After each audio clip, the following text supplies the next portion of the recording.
Hello, Minnesota. Welcome back. It's the Tony Hernandez Show. I'm your host, Tony Hernandez. It is Memorial Weekend, and you're here with us live. We're broadcasting from White Bear Lake, Minnesota. Today's Saturday, May 25th. We broadcast live every Saturday from 4 o'clock until 5 o'clock.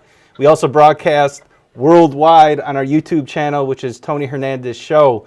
Thank you for being here, and I hope you have a great Memorial Weekend. And I'm here in the studio with my good friend, Jake. Thanks for having me back, Tony. Welcome back. We missed you last week. And, That's right.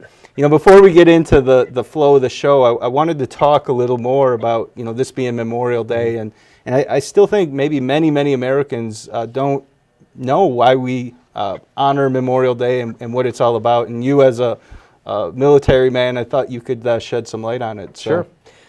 Well, I always, as a veteran, and even when I was in active service, would be thanked by a lot of people for my service to this country. And it's never wrong to do that, but that's not what Memorial Day weekend is. In fact, they have an Armed Forces Day, so that's thanking the people that are currently serving. That was just recently, wasn't it? Then they have a Veterans Day, which is in November, and that's a day to thank the veterans, which would be my category now. And so Memorial Day is a little separate. It's about praising the fallen, the people that have died for their country. And so it's a separate, distinguishable day. And so when I think about Memorial Day, I always think about the soldiers that I served with overseas, the great heroes that gave up their life in sacrifice of freedom and liberty for the people back at home. So that's what we're, I should say celebrating, but at least celebrating the life and the sacrifice these people made. Yeah, and we were talking before the show, and we should point out for everybody is, we oftentimes complain about government. We talk about the overgrowth and the overreach of government on people's lives and the threat of our rights. But we have to remember that here in America, still to this day, we are the freest nation in the world. And the main reason for that is the men and the women who have given the ultimate sacrifice for our freedoms here. I mean, we could go right down the list, but I mean, even with this show, to be able to exercise free speech on the airwaves, criticize our government, also point out some successes of America within the show, or freedom of religion, the ability to go freely to church if you want to, or if you don't want to, the right to due process, innocent until proven guilty. We could go on and on, but we really want to show and celebrate America for what we stand for, which, as you pointed out, is freedom and liberty, and being that shiny city on the hill, that example for the rest of the world to strive for in terms of human rights and independence and economic freedom and all those things that we love so much about this country and what makes it great. Yeah, and you're right. I mean, we talk about the direction of this country and that we're moving away from freedom and liberty, and it's something to be worried about, but actually, relatively speaking, whether if it's in the current state of affairs comparative to other nations, or in lieu of where we are at in this point in history, because democracy and republics are fairly new on this planet. For long points in history, we've had kings and dictatorships and monarchies and whatnot. But we have to remember what the role of government is. It's to protect liberty. And the most important way to protect liberty is protect from people overseas that want to take that away from us. And that's what the soldiers are doing, is they're putting their self and their life on the line to protect liberty. And some of them have to give that ultimate sacrifice. And it's worth giving them a day to memorialize that. Yeah, and we're going to continue on with the memorial theme. I'm going to put on a video from our 40th President of the United States, President Ronald Reagan. Yep. And so we're going to play right now. And the title of this video is Freedom Isn't Free. And this is a video that he made. So if we could pop that up, President Ronald Reagan. We look to the answer as to why for so many years we achieved so much, prospered as no other people on earth. It was because here in this land we unleashed the energy and individual genius of man to a greater extent than has ever been done before. Freedom and the dignity of the individual have been more available and assured here than in any other place on earth. The price for this freedom at times has been high, but we have never been unwilling to pay that price. Those who say that we're in a time when there are no heroes They just don't know where to look. The sloping hills of Arlington National Cemetery, with its row upon row of simple white markers bearing crosses or stars of David, they add up to only a tiny fraction of the price that has been paid for our freedom. Each one of those markers. So that's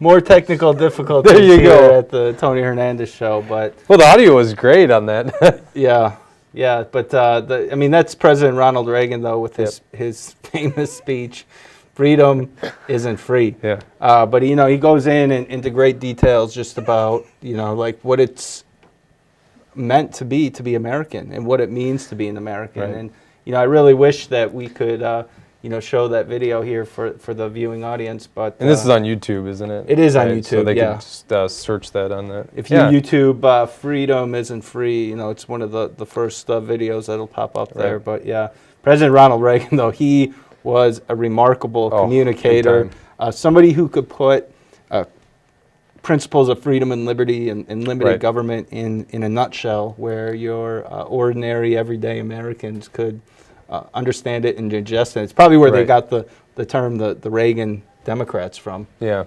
And just a man that respected the sacrifice and service of the people. In fact, he himself, I believe, was a World War II veteran. So Ronald Reagan? Yeah, He was I a believe World War Reagan II? was either Army or Army Air Force, because the Air Force was part of the Army at that point. So I knew he was a cowboy.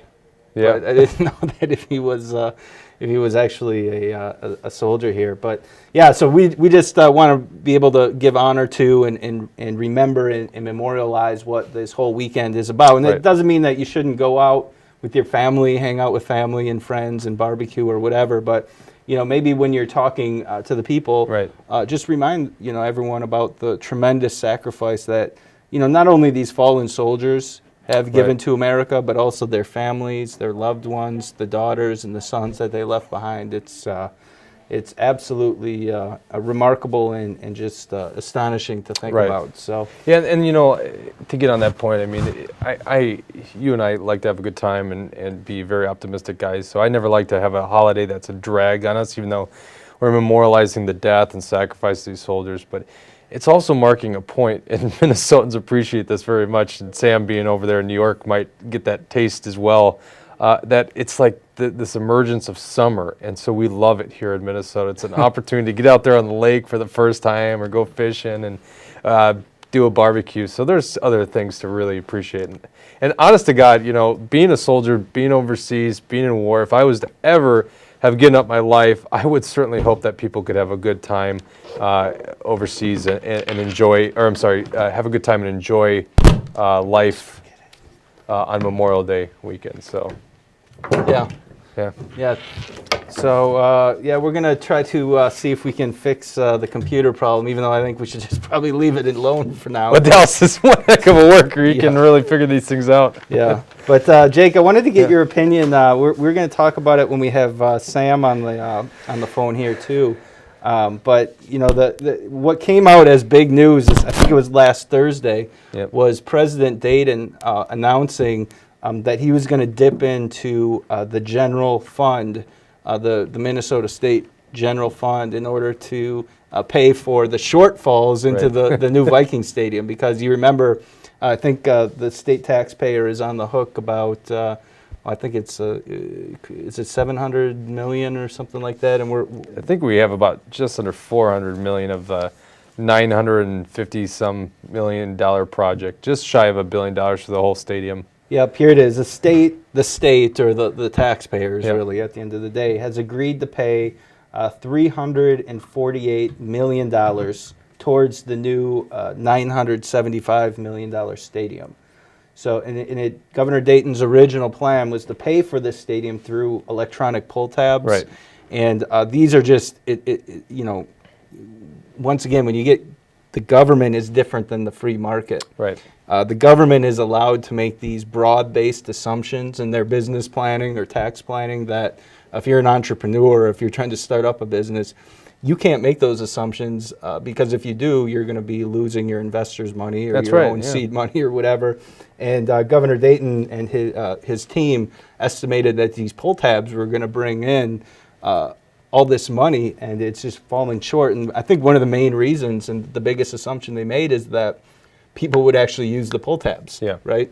And what it turns out is a lot of the true blue pull tab players across the great state of Minnesota, they prefer to use these pull tabs and feel them The in their physical hands. one, And, yep. I think they also like to sit around at a table like this at a resort lodge in Minnesota, up in Mille Lacs, and support their local baseball team or Lions Den Right. club or Girl Scouts or whatever, and hang out and drink beer, drink coffee, and smoke cigars and do pull tabs together. Whereas Yep. with the e-pull tabs, I've seen some of them on pictures and whatnot, but they have them designed where you just kind of sit at your own isolated place at a bar, Yeah. and you got to stare at your own screen. There's no social interactions there, and I think Minnesotans just don't like them. No, that's absolutely true. I mean, anyone with any kind of mind knew going into it. In fact, I wouldn't say Mark Dayton is a dumb man. I would think he was just a dishonest man. And I think they knew that this was never going to ever bring in the revenue that they anticipated, and they would go. Perhaps they thought for the longest time they were going to go after cigarettes or some other revenue source, but they knew this wasn't true. It wasn't going to come to fruition, that these things were going to be a success. And so now we're stuck with a new tax plan to go after cigarettes. Yeah, and I don't want to use this to bash Governor Dayton, like you said. I mean, I do. But, I respect him as a person, and I think he's an intelligent human being too. But I think he wanted this Viking Stadium to happen so badly that he was willing to, sell it to the people and really make, like I said, these broad-based assumptions about how much people were going to like the pull tabs, and it turns out that they don't. And so now the big story is, and I read this in the Minneapolis St. Paul Business Journal, the local Twin Cities magazine. Ed Stick, I think his name is, or Stitch, but he made this report, and just coming up that Governor Dayton, in fact, is going to dip into the general fund, and it once again raises the question. Are the Democrats in Minnesota, are they really looking for the interests of the poor and the needy, or is it more of this kind of cronyism, where they're taking from millionaires to give to billionaires, meanwhile leaving the Minnesota economy out to dry? And for me, it just gets under my skin. And that's the exact point, and that's why I don't give Dayton as much of a pass as perhaps you just did. What I'm saying here is it's well inside the logic of the left to try to regulate behavior, and they want to regulate the behavior of smoking cigarettes. Now, I'm not standing on your show today to say that smoking cigarettes is a great thing. In fact, there's numerous studies that show how negative cigarettes are to your health, and they're full of carcinogens. But the rich are not smoking cigarettes. It's the poor class of people that are smoking cigarettes. And so essentially what we're doing is we're using this $1.60 more in tax revenue on cigarettes, something that the poor, unproportionally to what the rich are, going to pay. And they're going to basically fund a stadium for probably the upper middle income class people, the ones that will appreciate those tickets or probably spend money on those tickets, and a billionaire who actually doesn't even live in Minnesota. He's from New Jersey, Ziggy Wolf. So, I think it's just cronyism 101. It's what we see all the time from the political left. Sadly, it comes over to the Republican Party from time to time, but generally speaking, this is just what you see quite frequently from the left side of politics. Yeah, and we got our computer back, I think. At least that's what Dallas is saying right now. But I do want to watch this President Reagan speech in its entirety, and we'll continue our conversation in a bit here.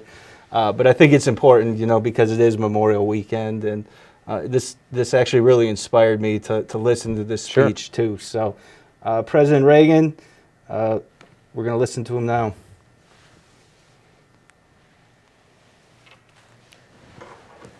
Prospered as no other people on earth. It was because here in this land, we unleashed the energy and individual genius of man to a greater extent than has ever been done before. Freedom, the dignity of the individual have been more available and assured here than in any other place on earth. The price for this freedom at times has been high, but we have never been unwilling to pay that price. Those who say that we're in a time when there are no heroes, they just don't know where to look. The sloping hills of Arlington National Cemetery, with its row upon row of simple white markers bearing crosses or stars of David, they add up to only a tiny fraction of the price that has been paid for our freedom. Each one of those markers is a monument to the kind of hero I spoke of earlier. Their lives ended in places called Belleau Wood, the Argonne, Omaha Beach, Salerno, and halfway around the world on Guadalcanal, Tarawa, Pork Chop Hill, the Chosin Reservoir, and in 100 rice paddies and jungles of a place called Vietnam. Under one such marker lies a young man, Martin Treptow, who left his job in a small-town barber shop in 1917 to go to France with the famed Rainbow Division. There on the Western Front, he was killed trying to carry a message between battalions under heavy artillery fire. We're told that on his body was found a diary. On the flyleaf, under the heading, "My Pledge," he had written these words: "America must win this war. Therefore I will work, I will save, I will sacrifice, I will endure. I will fight cheerfully and do my utmost as if the issue of the whole struggle depended on me alone." We must realize that no arsenal or no weapon in the arsenals of the world is so formidable as the will and moral courage of free men and women. It is a weapon our adversaries in today's world do not have. It is a weapon that we as Americans do have. Let that be understood by those who practice terrorism and prey upon their neighbors. As for the enemies of freedom, those who are potential adversaries, they will be reminded that peace is the highest aspiration of the American people. We will negotiate for it, sacrifice for it. We will not surrender for it now or ever. We are Americans.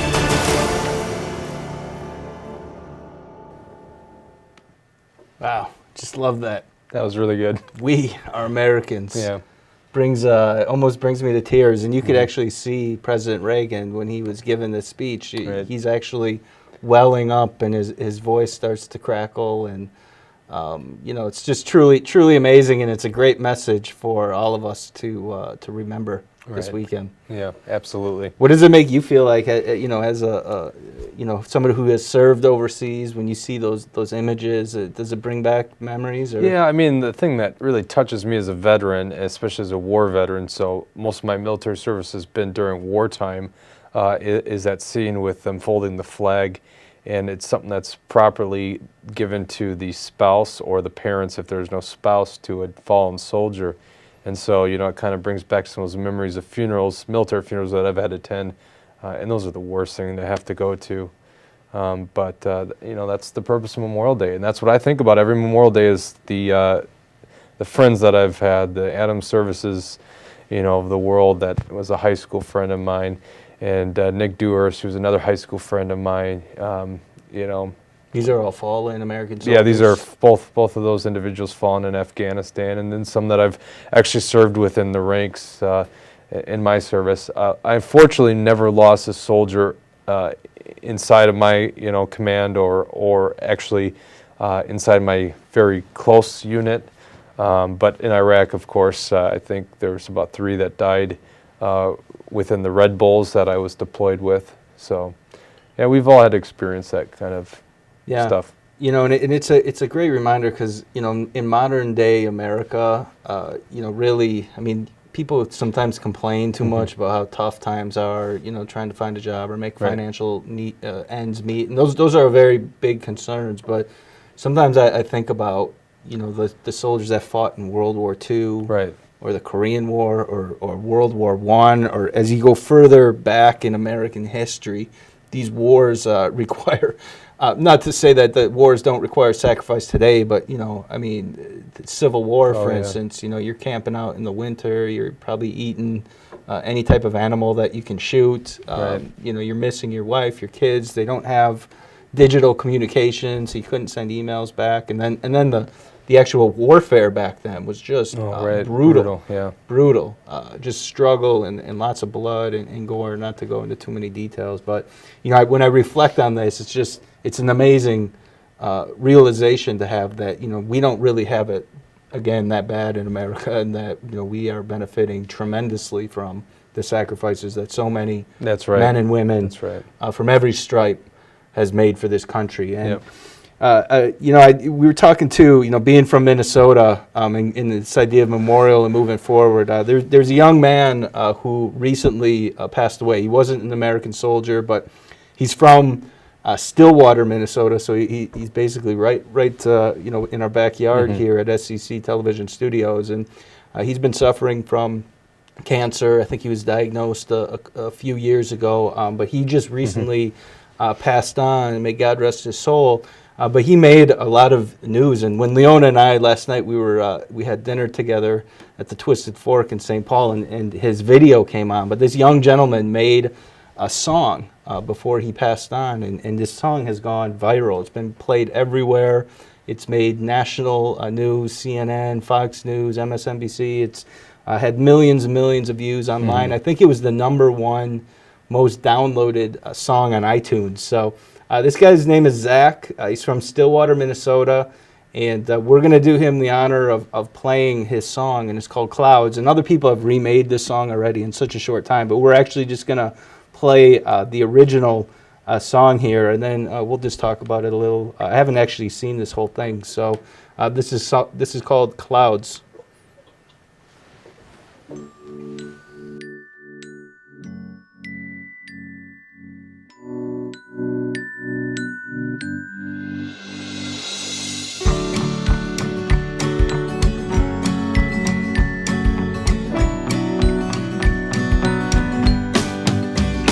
I fell down, down, down to this dark and lonely hole. There was no one there to care about me anymore, and I needed a way to climb and grab a hold of the edge. You were sitting there, holding a rope, and we'll go up, up, up, but I'll fly a little higher. Go up in the clouds because the view's a little nicer. Up here, my dear, it won't be long now. It won't be long now. When we get back on land, well, I'll never get my chance. Be ready to live, and it'll be ripped right out my hands. And maybe someday we'll take a little ride. Go up, up, up, and everything will be just fine. Go up, up, up, but I'll fly a little higher. Go up in the clouds because the view's a little nicer.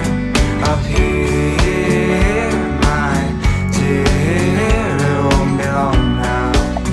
It won't be long now. If only I had a little bit more time. If only I had a little bit more time with you.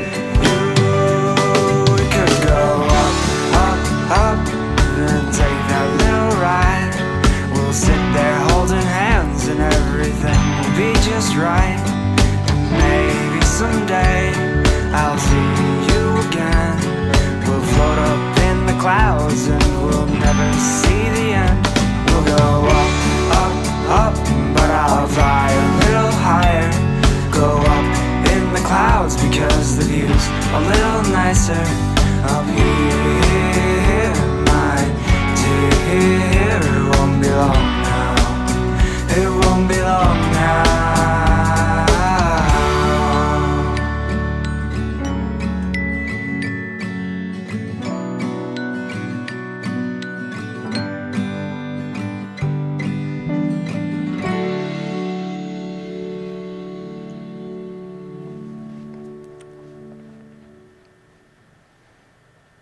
So yeah, that's a great song.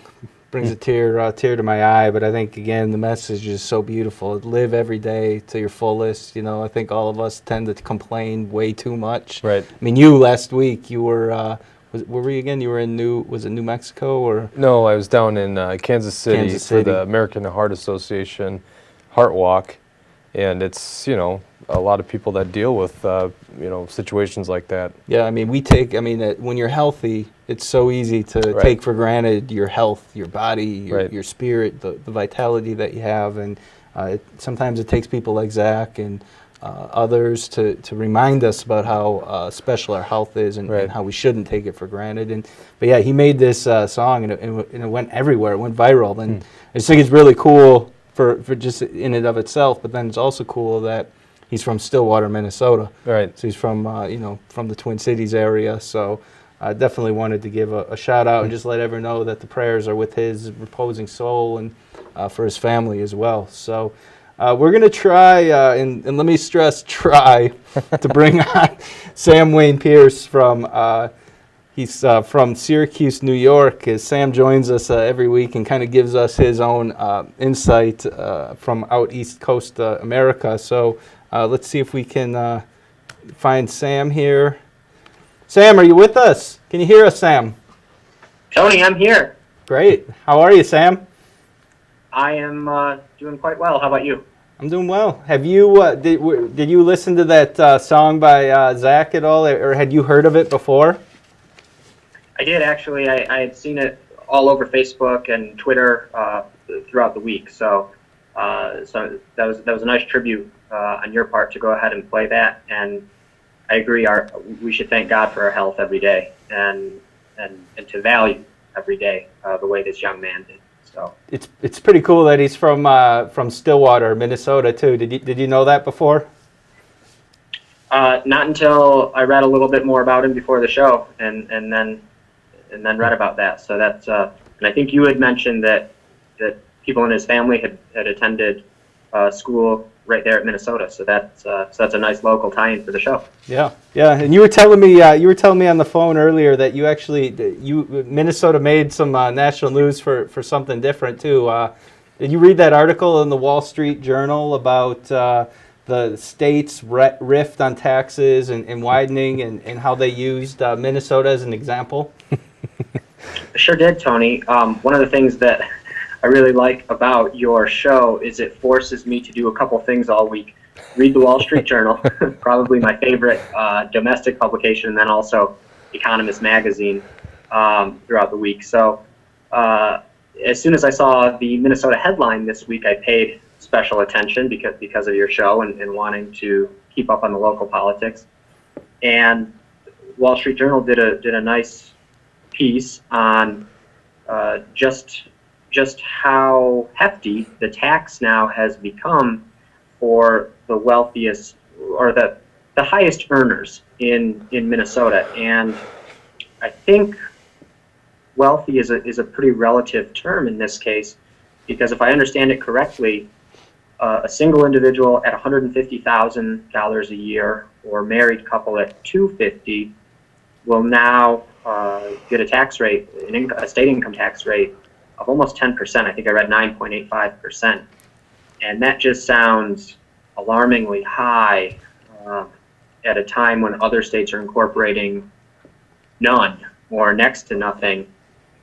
You really have to, whether it's Minnesota or elsewhere, and this Wall Street Journal article talked about Maryland and California and some other very high income tax states. You got to have a great job there, or you're just from these states and you got to really love living there to continue to go along with that kind of state income tax. It's we'll see how it plays out. States like Minnesota versus the states that we talked a little bit about last week on the show, like the Dakotas and the Carolinas, and states that are basically eliminating income tax. You know, one thing I wanted to talk to Jake about and to get your opinion on in terms of the economics of tax rates, because, you know, I look at this tax bracket, and Leona and I were not in that $250,000 threshold yet, but I want to get there someday. Right. You know, like, I'm not unashamed to say that, you know, I want to make money and I want to be successful and I want to be able to provide for our children and help other people out. And Right. guess what that takes? Money. That's you know, right. but what I'm wondering is, when people look at this tax rate, they probably think one of two things. Either one, they think I'll never ever be able to get there, or two, the other thing they might think is, do I want to get there? Because if I get to that level, am I all of a sudden going to be taxed at a higher rate and actually have a net loss by getting to that 250,000 threshold? So can you talk a little more Sure. about the economics of that? Am I off by these assertions? It's hard because everyone's got something internally in their head that says, all right, enough's enough. This is putting it over the echelon where I need to move and pull up my roots. And generally speaking, we're talking about business owners, so it'd be taking my business and bring it somewhere else. And there's so many factors in here. Family, you know, Chris and I like living in the Twin Cities because we have family nearby. There's, you know, memories, cabins, houses, so many other factors that go into it. But generally speaking, at some point, you can only tax people to a certain level before the mass amount of them leave, or even in particular, the big employers in the state. And this is one thing that Democrats tend to get wrong often. This idea that we should hurt the people making more income. Well, guess what? The people making more income didn't earn that by themselves. They earned that by employing labor, employing people that brought a product or service to the marketplace that was deemed necessary or people had to demand for. So you don't get wealthy by being purely selfish. And this is the stuff that I get so sick of hearing from the Democrat side, this class warfare. The wealthy people are getting there because of their you know, bringing other people employment along the way, which is a great thing. I think the most charitable things you could do is actually provide employment for someone. But the other thing is they're giving you a service or a product that we want. And I always think of this here, my Apple iPhone. I mean, someone got very wealthy making this. Steve Jobs, for one, but all the shareholders got real wealthy for making this thing. But this employed hundreds of thousands of people here in the United States. It employed people overseas in places that actually incomes are very low and gave those guys good jobs. But the other thing is, I use this every day in business, and this is a great tool for me in staying connected to my family. So I'm happy that someone got wealthy off of this, and I don't want to tax them more for that. Yeah, and you know, it's interesting. It seems that Governor Dayton can do no right now. He's being attacked by people within his own party, and also from conservatives and people on the Republican side. And I read this article in MinnPost, got it today, but it was actually posted on May 22nd, 2013, and it was by their journalist at MinnPost. His name's Stephen Dornfield, and he writes a pretty long expose on the budget. The DFL passed and adopted a $38 billion spending budget. Mm-hmm. They increased taxes $2.1 billion. Yep. You know, advocates of that is saying that it's making the state government more secure, that it's getting rid of some of these one-time rate tricks or gimmicks in the budget that gets us one-time money. It's shifting away from that and creating a more stable and secure government. And Dayton actually had a quote saying something of the sort like, "This is what government should be doing." But his critics are saying that, you know, the tax reform didn't go far enough. Right. Although they were taxing the rich, which I think is a good thing. There's some economists on both sides that have some serious hesitations about some of these hidden taxes that are in the budget. Bill Blazar, he's a senior vice president at the Minnesota Chamber of Commerce. He said that the tax on telecom equipment is going to have a huge impact. And he said that most businesses replace telecom equipment nearly as often as they replace other computer equipment. And so what he's saying is that this particular tax that's going to hit the telecom industry is going to have a pretty severe impact, and it could impact maybe businesses aren't going to buy this equipment as readily, or they're going to hold back, or as another gentleman pointed out, Mark Haveman, he's the executive director at the Center for Fiscal Excellence. Have you heard of that group before?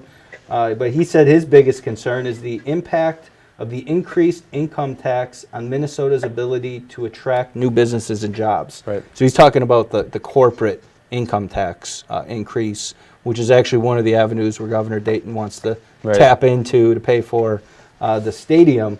But he asked the question, how many CEOs are going to look at the 9.85% income tax rate and decide this is probably not the best place to expand? And he went on to say, he said, we think that this bill is a very big bet on the irresistibility of Minnesota as a place to do business. And I think Sam and others have said that, you know, one great thing about Minnesota is we do have the nice Twin Cities area. We have the lakes. It's a great place to live. But how far do you really want to push that livability factor until people that want to start businesses or grow and create wealth put their hands up and say, forget it. You know, I know North Dakota doesn't have the lakes, but I might go there. Do you think that's at risk here? Absolutely. And, you know, I guess the way I answered that question before was looking in perspective of people that are here right now and what does it take for them to leave. But that's another way to look at it is if I'm in, let's say, Wisconsin, I'm looking to expand, there's very little incentive for me to expand across the border into Minnesota. I don't believe that same thing's happening in the vice versa. I think there's a better chance of people moving back to that border, which is all a red state, or North Dakota or South Dakota. We're seeing that happen. So that's a very, very valid point. Well, we're going to shift topics a little bit. Sam, you please stick with us. We're going to play a clip here. The IRS scandal continues to grow. There was a hearing last week with Ms. Lois Lerner. She was the former head of the IRS, or she was in charge of the tax-exempt organizations during the main portion of this investigation. Okay, so she's head of that whole department. She was. That was under scrutiny. Yeah, now she's in charge of the implementation of Obamacare with the IRS taxation. Interesting. Well, we're going to watch a brief 45-second clip here, and she pleads the fifth. But before she does, she assumes her innocence. So we're going to watch her testimony that made big news right now. So. I have not done anything wrong. I have not broken any laws. I have not violated any IRS rules or regulations, and I have not provided false information to this or any other congressional committee. And while I would very much like to answer the committee's questions today, I've been advised by my counsel to assert my constitutional right not to testify or answer questions related to the subject matter of this hearing. After very careful consideration, I've decided to follow my counsel's advice and not testify or answer any of the questions today. Okay, so she's basically saying that she hasn't done anything wrong, but at the same time she's pleading the fifth, which, you know, critics might say, well, I mean, she's doing the right decision. She's following the advisement of her lawyers. And Sam, I wanted to get your input on that. Did you watch that hearing for one, and do you think there's more to the story there? I watched as much of it as I could, and there's absolutely more to the story, Tony, and we'll hopefully get more. There was a lot that was revealed just in the past week alone. So it's interesting that she would come to the hearing and make sure to assert her innocence and promptly say, now I'm going to use my right via the Fifth Amendment not to incriminate myself. We'll find out a whole lot more. It's hard to, as the evidence comes out and as these conservative groups that were so blatantly targeted by the IRS come forward with all of their stories and we learn more, it's hard to say that this wasn't politically motivated to some point. And I think that Lois Lerner, by not talking about it, this is circumstantial, obviously, but you can understand that maybe she doesn't want to talk about who gave her this instruction, particularly when you read about what she knew as early as June 2011 is what I read this week. So 2 years ago, Tony. We have a lot to find out, but this is just, I think, the tip of the iceberg. You know, I got home today and there was a letter on my dining room table from the IRS. And I was like, wait, what is this, Leona? And she's like, oh, yeah, I didn't want to tell you about this. And I read the letter, and the IRS said that it didn't say that they did an audit of me, but they said that they reviewed something, and they're saying that I owe them $560-something now. Oh, really? Yeah, and so I'm reading this, and I'm like, am I being targeted here? Is it because, I'm a Republican candidate for the U.S. Congress in 2012, or is it because, I'm an activist for conservative, libertarian causes, or, am I being targeted here? And it makes me sad, to be honest with you, to think that that's my first reaction, is that I'm being targeted by my own government. And the fact of the matter is there's plenty of evidence out there to show that the IRS is scrutinizing political groups that they disagree with or for whatever reasons. And I don't know. I'm dumbfounded by this whole thing. And I think they shouldn't have that ability, in my opinion. This whole idea that we have an income tax, that the federal government can actually look at our books, which is a breach of one of our rights that are protected in the Constitution from searches and seizures of our property and of our papers and effects. I think that's wrong. And the whole idea that the federal government can come in and say that you owe them more money because they know what you make, or because this is what is in your bank account, or what your stock portfolio, how it performed last year, or if you're a Tea Party organization, that we know how much you made and this should be taxed. It's just wrong, in my opinion. We need a fair tax. We need a tax on consumption. It's the only viable way to make this thing work. Yeah, and the thing that really makes me mad too is that in 2010, that was probably one of my lowest income generating years on record. And I think about that year and how many times I was living paycheck to paycheck, just to sacrificing this to get that. And it's like I'm just like, now they're telling me that I owe them $500 or $600 from that particular period of time. I can't help but to feel. You can plead the fifth. I could plead the fifth, or maybe just issue an apology, like Jon Stewart said. It's such an interesting case, and this one touches home because I'm an activist within the Tea Party ranks. I was one of the organizers behind the East Metro Tea Party, which is meeting, by the way, Tuesday, June 4th at the Machine Shed. And we're actually going to do an IRS-themed event. We got someone that was targeted in Minnesota. She's going to speak to the group. So this is really complex, because as a liberty-minded individual and a Tea Party activist, I am always standing up for individuals' rights. And one of those rights that needs to be protected is the right against self-incrimination. However, in this case, this is an agent of the federal government. So by her not answering and pleading the fifth as an agent of the federal government, an investigation on abuse of power by the federal government, that has different overturns than just, someone coming to us about some other criminal investigation as a private citizen. So even though I do still believe she has a right to plead the fifth, what I don't believe she has a right to do is hold a position inside the agency of our federal government anymore. She has now shown me why she does not belong in that position. So she should not be able to incriminate herself, but at the same point, if she's not going to answer testimony, then she shouldn't be in a position of power. Mm-hmm. And another reason why I think a lot of conservatives and people who love freedom and limited government, one of the reasons why we despise high taxes is because our tax dollars oftentimes are abused. Mm-hmm. They're used to bail out crony bankers, used to promulgate unjust wars sometimes, or used for something that I'm against is the proliferation of our drone system and the use of drones in many areas. But President Obama, I think it was his last week or perhaps the week before, he gave a speech where he actually defended the use of drones. And so we're going to put that up and watch a little bit of a news report to kind of cover some of it. proof at power, in this case at U.S. President Barack Obama, demanding the closure of the detention center at Guantanamo Bay. Today, once again, 102 people on a hunger strike, these desperate people. Today, I once again call on Congress to lift the restrictions on detainee transfers from Gitmo. It was a wide-ranging speech about U.S. counterterrorism policy in which he also addressed the legality of drone strikes and the controversy surrounding them.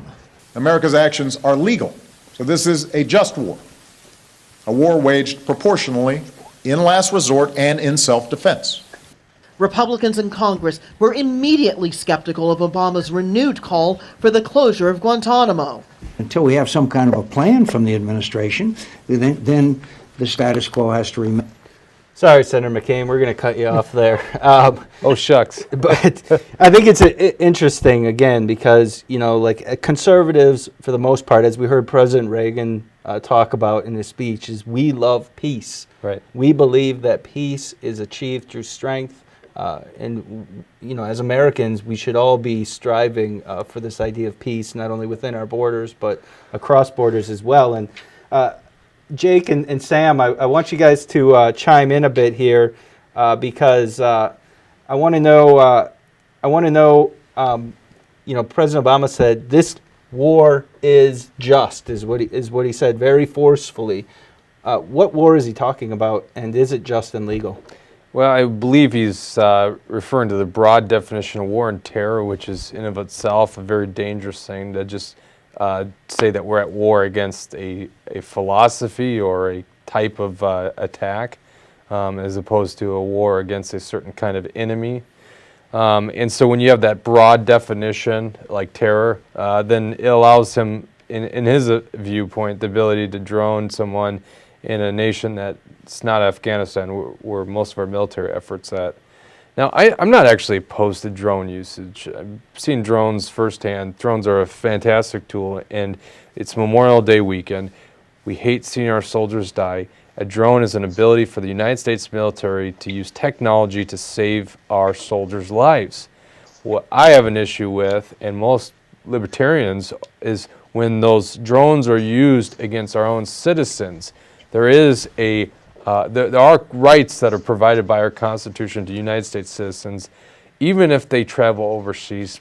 But as we saw in Rand Paul's filibuster a couple months ago, we need to know what that means in drone use in the United States on our own soil, because that's becoming the reality of what we're seeing is drones being used here domestically. Yeah, and Sam, did you see the woman who was heckling President Obama at his speech there?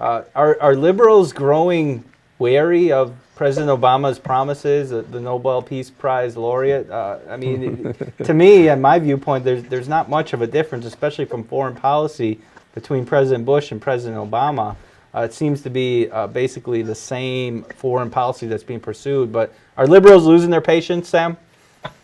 I think so, to an extent, Tony, and I did see the protester give President Obama a very difficult time. She wouldn't let up on him. And I would encourage all of the viewers of your show, if they didn't see his speech on Thursday, to YouTube it.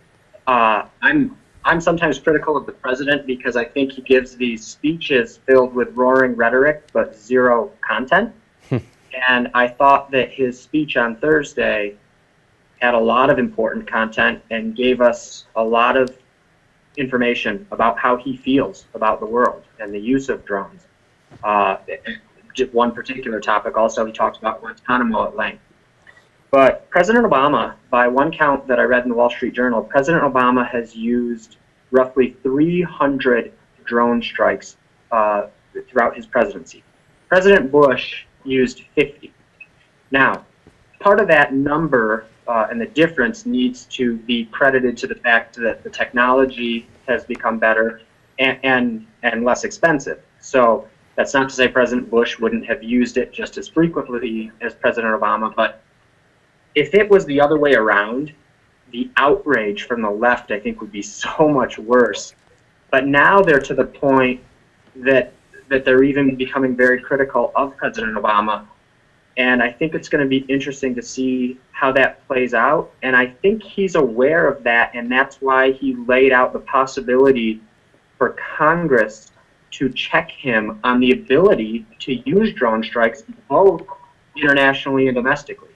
And he did, let's give him credit, he did unequivocally say in the speech that no president should be using drone strikes on U.S. soil. Well, I am glad that he reiterated that, because I mean that's something I strongly believe in, and hopefully he really believes that too.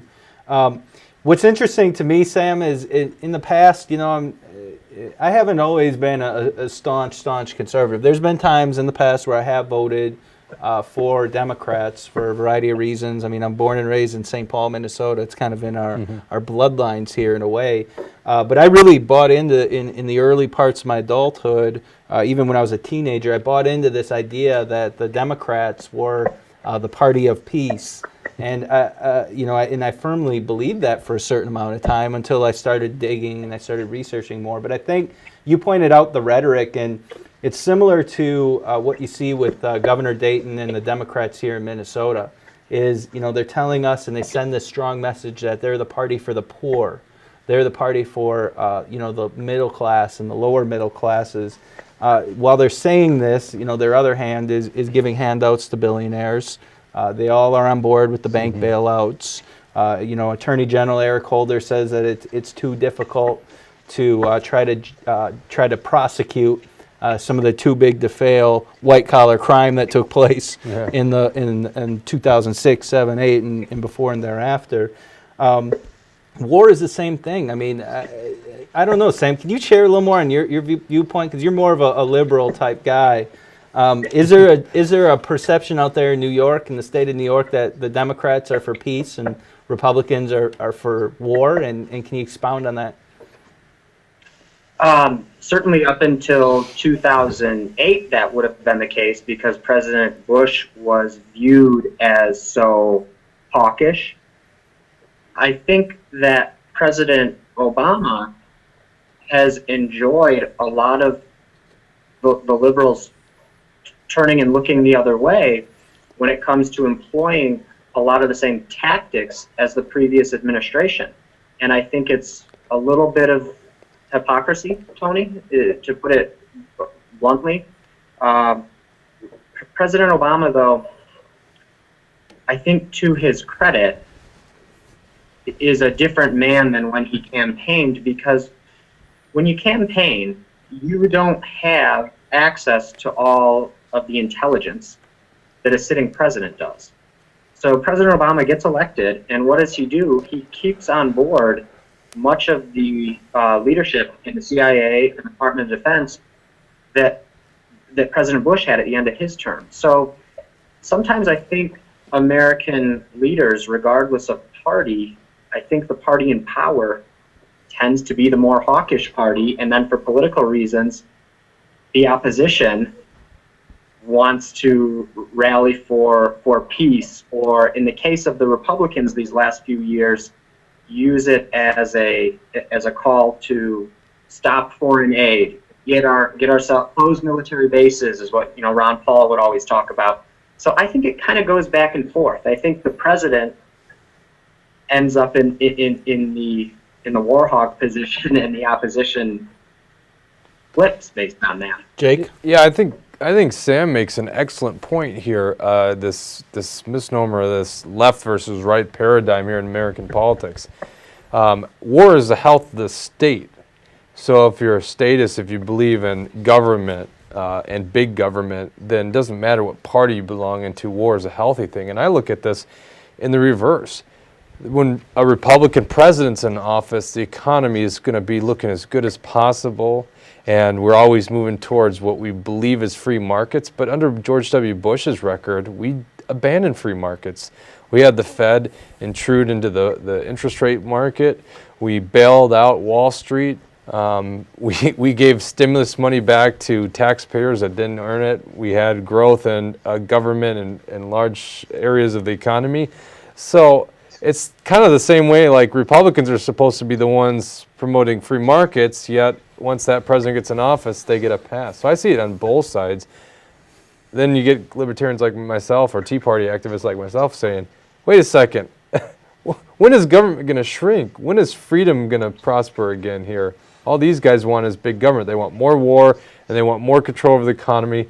I want less war, and I want more freedom, economic liberty. Yeah, and you know, one interesting factor of this whole President Obama bringing up and justifying the drone use and justifying his strong foreign policy, as Sam pointed out last week in our show, that was the feather in his hat for the 2012 election. Was that's what President Obama could tout was, listen, I'm strong on foreign policy, I'm strong against terror, I killed Osama bin Laden, and really using that to prop himself and up. Just sweep the Benghazi thing under the rug. Exactly, Right. and that's why I think President Obama made a stir, even though he's disrupting some of his liberal base. But, you know, I mean, what does he really need him for anymore? Right. He's into his second term now.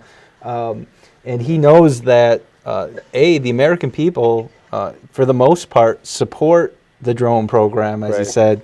The American people support a strong military foreign policy. We support our troops. And so, Sam, do you think he's making, President Obama's making a political play here by coming out and, you know, making the strong statement about drone use and justifying his legal war? What do you think, Sam? Well, certainly some of his critics this week were quick to say, why now? Why now when the administration is mired in several scandals? Do we get your most comprehensive and content-filled speech maybe throughout your presidency, unless you want to deflect away from the IRS, the Department of Justice, improperly targeting reporters, and obviously Benghazi, which has lost some steam. But I think there's something to be said for that. I think that's politics at play. Jake? Yeah, I mean, I agree with Sam. I mean, he's hitting the nail on the head. I mean, Obama's been just absent on these issues. There's no leadership there on Benghazi, even in hindsight, let alone getting the record straight. He acts like he doesn't take any responsibility for those talking points were clearly changed because of, as we alluded to before, you need to look strong on foreign policy. And the same thing with the IRS. I mean, there's an acceptance of a resignation or whatever they want to call it, but there's no real firings at the IRS. This is absurd. Mm-hmm. Well, we're coming to the end of the show here, and I want to thank everyone for tuning in and staying patient with the Tony Hernandez Show. I hope you have a wonderful Memorial Day. Remember to talk to your friends and to your family about the meaning of Memorial Day. Bring up the idea that it's the troops and the fallen soldiers, the people who have given so much and sacrificed so much so that we can enjoy our freedom, our liberty, and our economic prosperity. So we're going to end again with the President Reagan speech If here. we look to the May answer, God bless you. May God bless as to America. why for so many Bye con years Dios. we achieved so much, prospered as no other people on earth, it was because here in this land we unleashed the